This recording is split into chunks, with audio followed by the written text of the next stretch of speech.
to the KH leadership and IRGC leadership, we're watching you.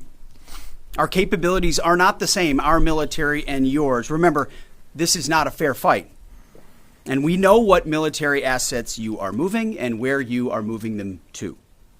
While you are digging out, which is exactly what you're doing, digging out of bombed out and devastated facilities, we are only getting stronger. You are digging out your remaining launchers and missiles with no ability to replace them. You have no defense industry, no ability to replenish your offensive or defensive capabilities.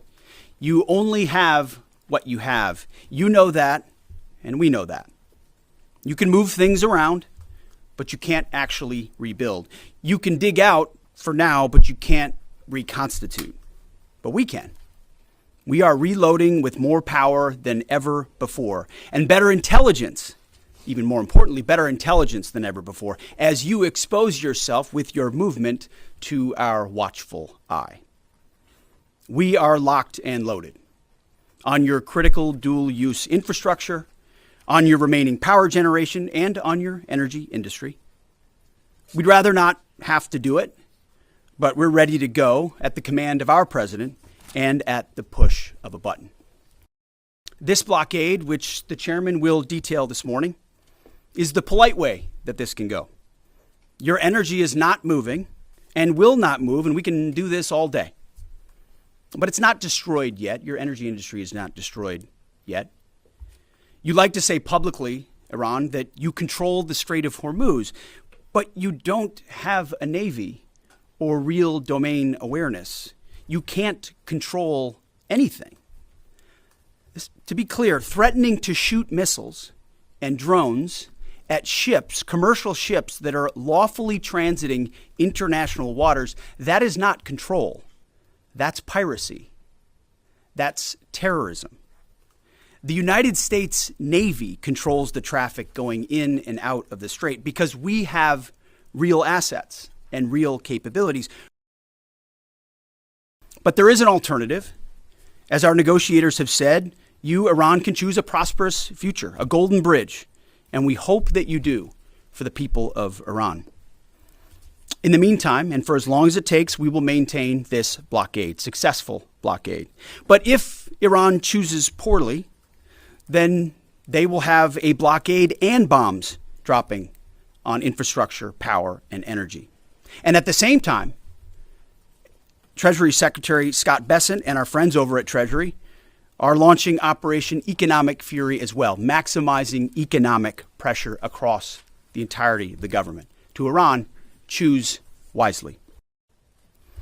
Speaking of choosing wisely, a note to the press corps, to the American media. As I just can't help but notice the endless stream of garbage, the relentlessly negative coverage, you cannot resist peddling, despite the historic and important success of this effort and the success of our troops. Sometimes it's hard to figure out what side some of you are actually on. It's incredibly unpatriotic. This past Sunday, I was sitting in church with my family, and our minister preached from the book of Mark, the 3rd chapter. And in the passage, Jesus entered a synagogue and healed a man with a withered hand. The Pharisees came to watch. And as the scripture reads, they came to see whether Jesus would heal him, or he would heal him on the Sabbath, so that they might accuse him.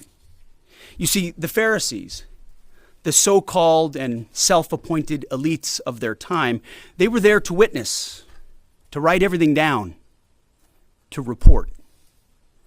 But their hearts were hardened. Even though they witnessed a literal miracle, it didn't matter.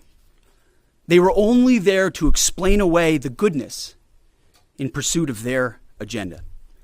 As the passage ends, the Pharisees went out and immediately held counsel against him, how to destroy him.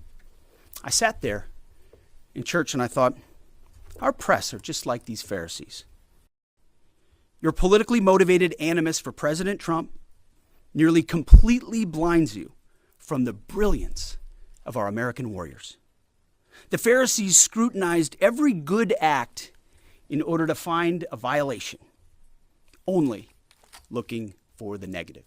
And as the Secretary said, I'd like to emphasize during this pause that the United States Joint Force remains postured and ready to resume major combat operations at literally a moment's notice.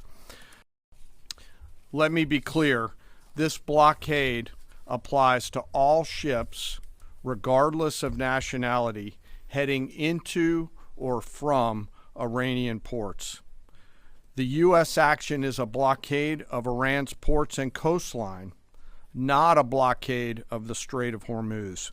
Enforcement will occur inside Iran's territorial seas and in international waters.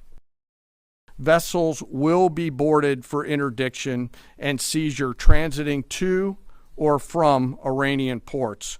Turn around or prepare to be boarded.